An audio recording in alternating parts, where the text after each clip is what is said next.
The Saluki Standards podcast is brought to you by McAllister's Deli in Carbondale. Consider your last-minute meetings, get-togethers, and celebrations handled because McAllister's brings their best to every event. Delivery and setup to big appetites and small details, McAllister's has you covered. Go to mcallistersdeli.com/catering and let's stay connected.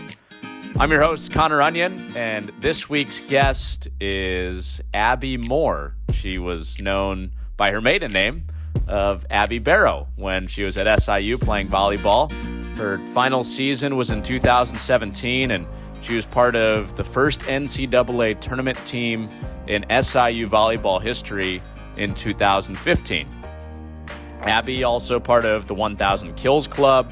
She was the 15th member to enter that, so she's in elite company historically, and now she's doing great work with her SIU degree, working in physical therapy, and she's right here at home in the Southern Illinois region as well. So Abby Moore, formerly Abby Barrow, this week on the Saluki Standards podcast.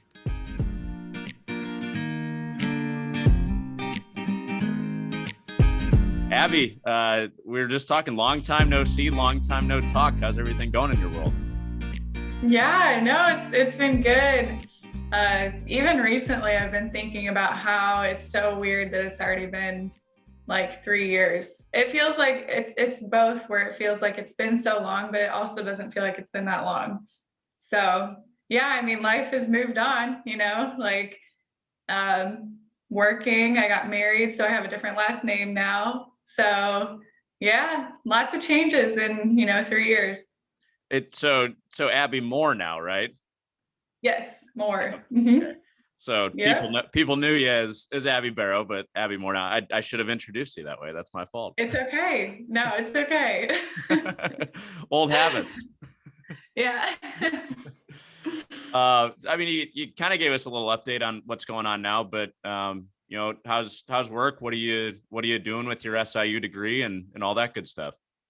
Yeah. So I got my undergrad in exercise science and graduated spring of 18, but then I finished another year. I did the physical therapist assistant program at SIU. So that's a total of 2 years, which I started my senior year. So I just had an extra year of that. And I graduated in the summer of 19. So for the last year, I've been working for NovaCare Rehab. We have locations in Benton, Marion, Carbondale. It's an outpatient clinic. So I've been doing that as a PTA for the last year. Nice. Yeah.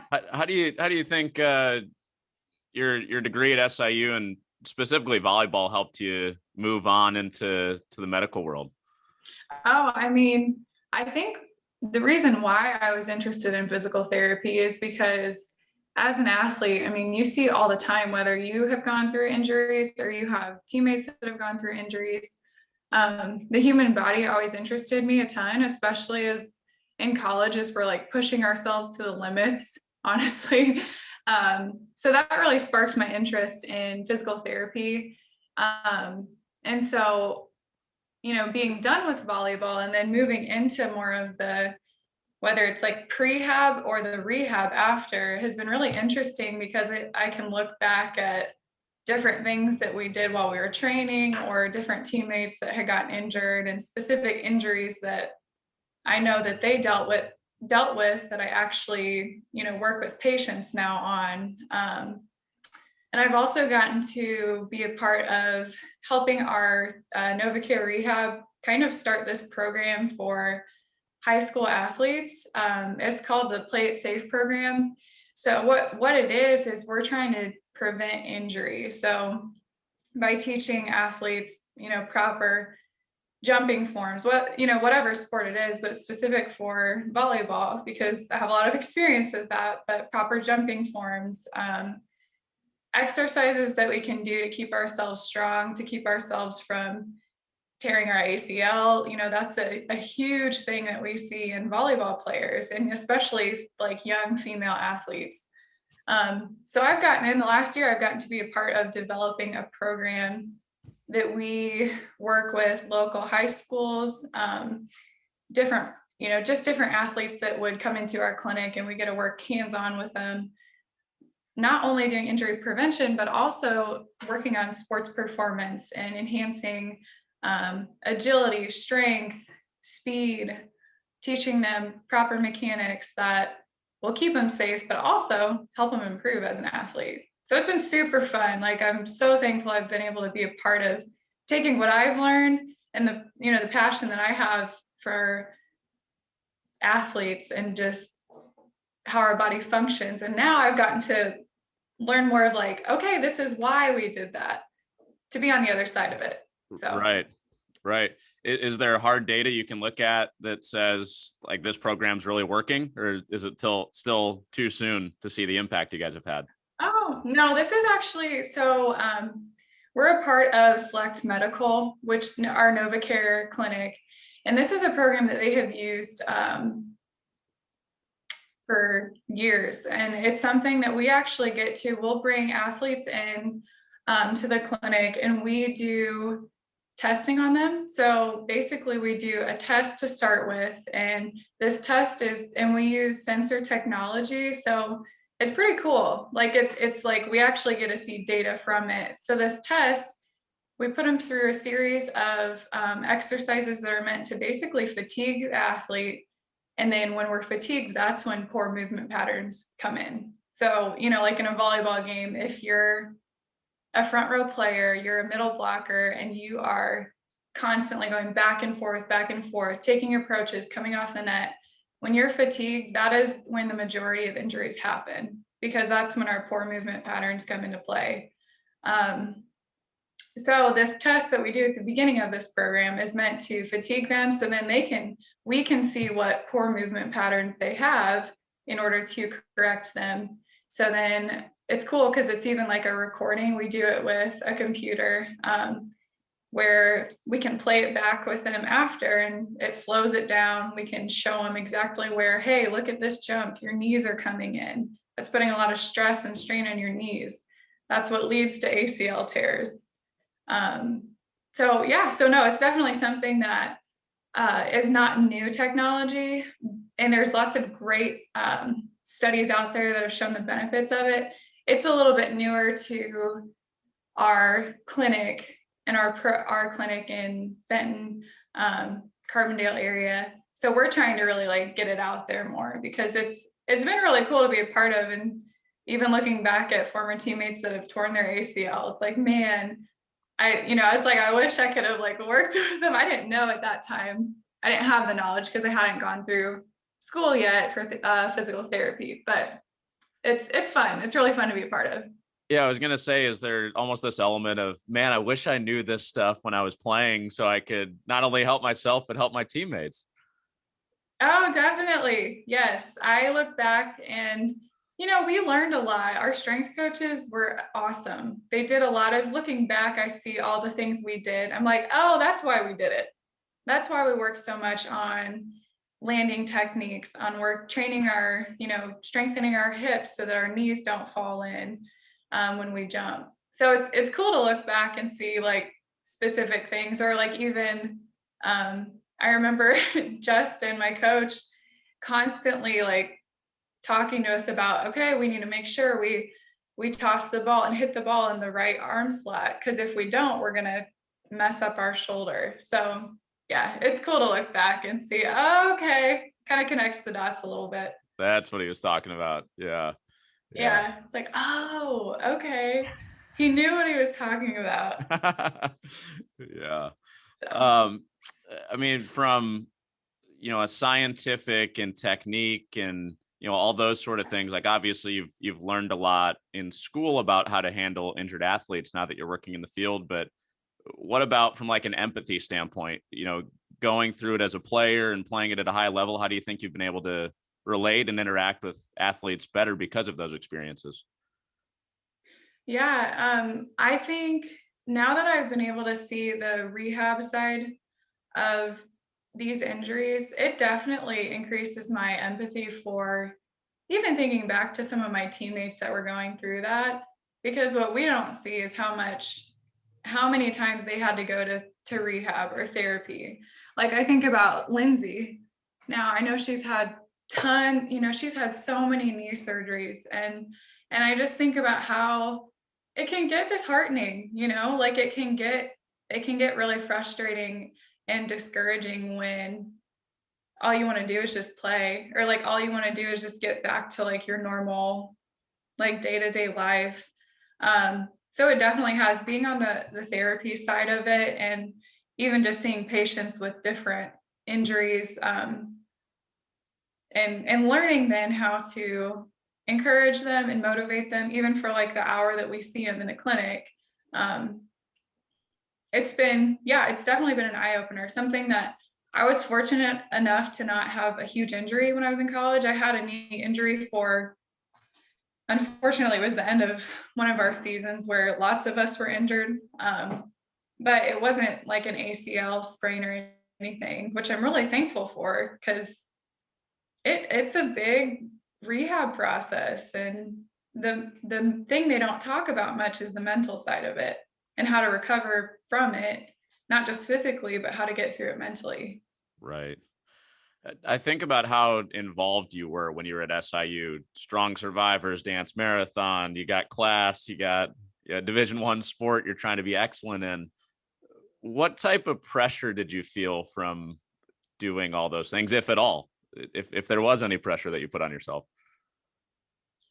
Um, I don't know if there was a lot of pressure to do those, because we were so, like, your way of life when you're an athlete in college is just, it's so fast paced, and it almost feels weird when you have a lot of extra time. Because I know even when I got done with volleyball, you're kind of like, oh, this is really weird. I have so much extra time. What do I do with it? But like, for example, the Strong Survivors program, that was also something that really sparked my interest and my desire to be in physical therapy, because the relationship that you get with those people and hearing their stories, seeing what they've been through, and then being able to be a part of bringing some joy to their lives and helping them get stronger so they can get back to what they love to do. It's super rewarding. So I loved being a part of that. Yes, life was really busy, but looking back on that time, I'm just so thankful for my years at SIU and the opportunities that I got. And I've even had, it's been funny because recently I've had some patients at one of my clinics that were volleyball fans, and so they remembered me. So we've gotten to talk about just that time, and I've just, over and over again, I'm just so thankful for it. I'm so thankful for the opportunities, for the relationships that I made, for everything that SIU did for me. And yeah, so even though it was busy, it's like, those are some really fond memories of mine. Yeah. It, I mean, I only got to spend 1 year around volleyball when you were in the program, but um, anybody I talked to, and just from being at practice and talking to you a little bit, your positivity always struck me. Is that something? Is that something you've always had? Have you always been pretty upbeat and positive? I would say yeah. Uh, I'm super thankful. I mean, the family that I grew up in and my parents were always really involved, and pretty positive people too, really encouraging. So I had a lot of support from my family, and yeah, so I guess positivity would be something that uh, I've probably had for a while. I don't know. Yeah. Yeah, I mean the final year, I know you're going through a coaching change. You guys didn't win as much as you would have liked late in your career, but I mean the positivity still seemed to be there. How did you kind of fight through that and remain positive even when things weren't going the best? Yeah, that's a good question. Um, I think I had to, something that I regularly had to remind myself of was that it's like, yes, volleyball is like a huge part of my life, but there also is more to life than just winning games, the number of kills you'd get. Because it's really easy to get caught up in that, especially when things aren't going well. It's harder to see the bigger picture, especially when, there's a coaching change. We thought we'd have a way different year. This is, it's like, oh, it's my last year playing. Like you want to end on a good note, but I think I was able to stay positive because kind of reminding myself that my identity is not just in the wins and losses, but and just even remembering that this time doesn't last forever. So like trying to make the best of the time that we have with the teammates that I was with. I knew that most of them I probably wouldn't see much afterwards. So does that answer your question? Yeah, for sure. Okay. I know that's not an easy question to unpack, but I hear you. I think sometimes there is a belief that sometimes to be like hyper competitive, you also have to like go to this place mentally where like, oh my gosh, I hate that person that's across the net. Like I've got to be this mean, nasty person. But I feel like you were a gifted athlete, but you're also able to be a decent person at the same time. Not that, others haven't found that, but it seemed to be especially true with you. So how did you find that line of,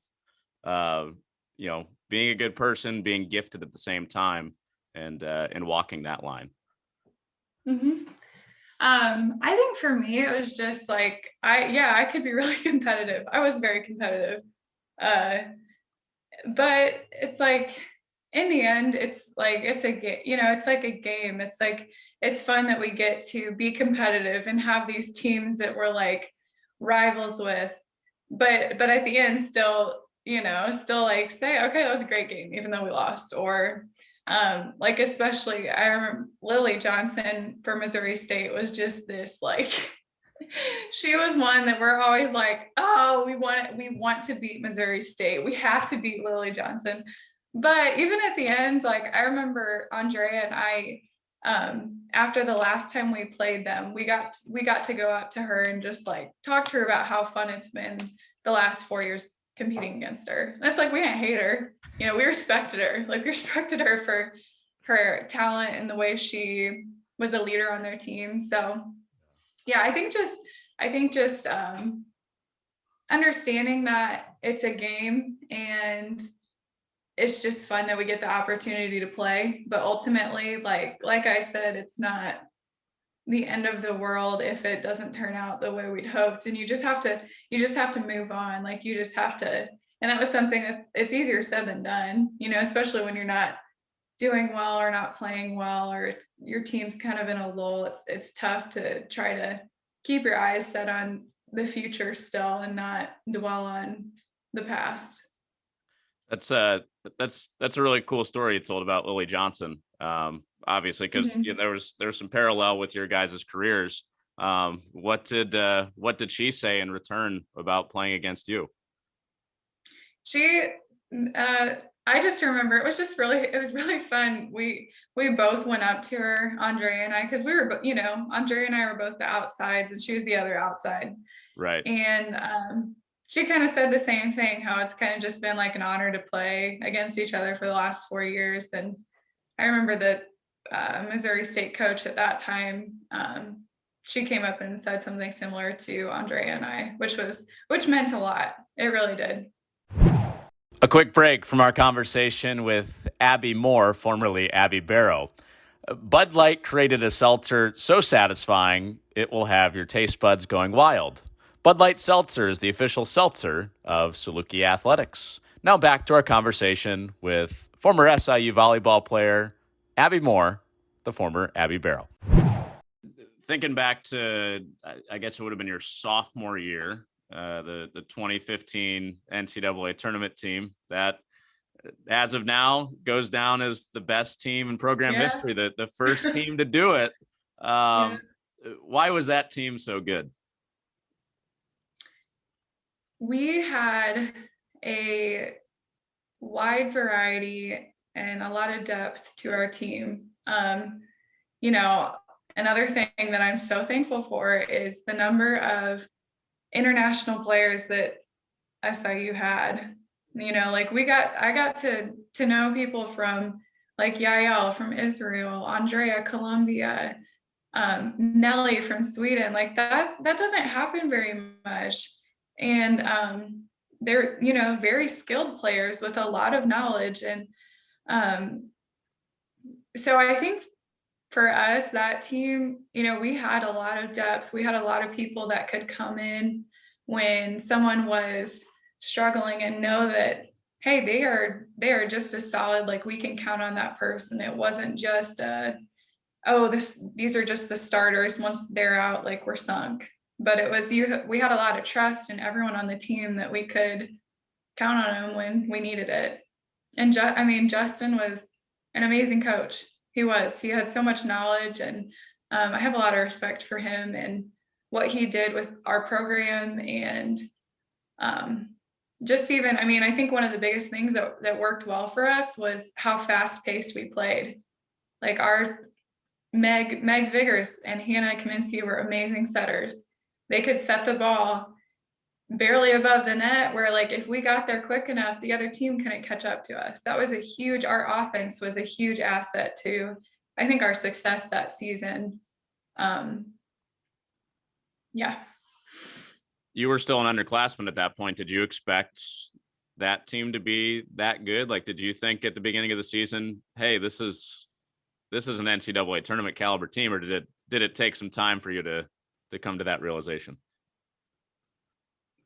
Oh yeah. I mean, I think it took some time. Like I come from a small town that, you know, people play, like I played sports growing up. I played softball longer than I played volleyball. Like volleyball was newer. And so I honestly didn't have a ton of like volleyball, like depth to my knowledge. So when I got to college and, you know, Justin had recruited me, I was kind of like eyes opened, like learning so much because I didn't really follow along with college volleyball before then. My family, we all grew up playing sports, but we were multi-sport athletes. It wasn't I'm obsessed with volleyball, watching NCAA every year. It was just, so it was all kind of new. So I think for me, I probably didn't even, I didn't even realize until I remember we started getting some big wins that year that put us at a higher ranking. So yeah, it was all really eye-opening and such a crazy thing to be a part of, but really awesome. So you're kind of just naive to it and riding the wave and having fun with it. Yeah, I think that's a good way to put it.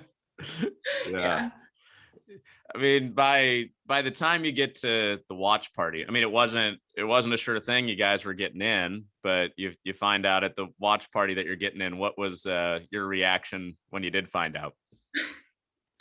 I still have a video of us. I mean, someone took a video where we just like, it's like, I remember like Southern Illinois comes on the screen and we had thought, oh, there's like a good chance that we'll get in, but just seeing it confirmed on the screen, I remember we all stood up, like started jumping and screaming, like hugging each other, a big powwow. It was so funny and so much, I mean, just so much adrenaline and excitement for being able to be a part of something that's never been done before at SIU. Yeah. Or how much do you watch that video back? Like if you're having a bad day, do you look back and say, oh, that was a pretty good moment. That was fun. I can't say that I do, but honestly, like thinking about it now, I mean, I can still like picture like what was happening. You know, it was something that was so memorable and such a special thing to be a part of that, you know, like I'll never forget that or my time playing at SIU. Take me to a match night atmosphere at Davies Gym during that NCAA tournament season. What was it like inside the intimate environment that is Davies Gym? Yeah. Oh man, I love Davies Gym. I would never want to play somewhere else. Like it's such a special thing to have the fans that have like been with you all year. You know, you have so many local people that you get to know that are huge supporters, and different sports teams. Like I always think about the swim team when they do the Saluki strip and how much fun that was, and how much, like, I know my parents like always had a blast being there. They'd come to pretty much all my games. They'd travel, and my grandparents. But there is nothing better. I mean, when you can't even hear your teammates on the floor because it's so loud in there, and you have to literally like yell at each other. And even when you're playing, like you're so pumped up and hyped up that I remember so many times, like when you go up for an attack, you just felt like you could fly through the roof because you're just so pumped up from the energy from everyone in the gym. So it's, especially, I remember some of those games against like you and I think we went to 5 sets. There was one game we went to 5 sets, like barely beat him. It was so close. Stuff like that. Those memories are pretty special, and Davies Gym is just the best. I'm sad this year because we can't go and watch, because I have a couple girls that I've become friends with, some newer players on the team. I've just met them, and so I'm sad that I can't go and be able to be a part of it from like the sidelines now. Right. So. Right. You mentioned some of the current players. What advice, if they're listening right now, what advice would you give to current Saluki volleyball players based on your experience? I would say one thing I struggled with a lot and had to really like fight against was getting down on myself when I wouldn't perform well. But I think even looking back at my time, and even like, I remember I grew in that a lot over my 4 years, being able to kind of leave that point behind and not dwell on it. Because when I was younger, probably more freshman, sophomore year, I can look back and kind of see how selfish of a player I could be, because I would get upset when I'd mess up and then I would just shut down. And that's not being a good teammate, that's not encouraging any of my other teammates and lifting them up. That's being really focused on myself. So my advice would just be to just try to be quick to move on, and remember that it's just 1 point. You have 20, we have 25 points in the game. Like, let it go, and then just look on to the next one, and try to put your team first before your own emotions. Or even if you're having a bad game, you can be an amazing teammate on the sideline. If you're not playing, who cares? Like, you can be an amazing teammate to encourage the other, to be looking, even if you're on the sideline, looking for places that we could score, places that, if you have a person that you're both middles and you're not playing, but you can look out for the other person and say, hey, I noticed this big spot, try to tip it there. Like, I think we could get a point with that. So yeah, I think just the mentality of putting others first, that would be my advice. That's pretty good. Yeah, I mean, that's another thing where I'm like, man, I wish I could like go back, and because I've learned a lot, from that. Even being done with volleyball, I've learned a lot. Yeah, even after you learn a lot. And so, what happened was supposed to happen in those 4 years, but there is this part of me where I'm like, oh, I wish I could have been a better teammate in this way by not getting so upset when I'd screw up. But it's okay. So that'd be my advice, to hopefully prevent some of that from happening. Sure. The wisdom hits you pretty quickly, because it's not like you've been gone that long. I know. Yeah. But it's good to hear you're serving the community, and using some of that experience to help others get through injuries. So no surprise, I'm sure, for a lot of people around SIU. So congrats on all you've done and all you're doing, and thanks for joining us today, Abby. Well, thank you. It's been awesome. I'm glad I got to talk to you. Yeah, for sure. It's good to catch up. That is Abby Moore, maiden name Abby Barrow. Final season at SIU is 2017, and nice enough to join us today on the Saluki Standard.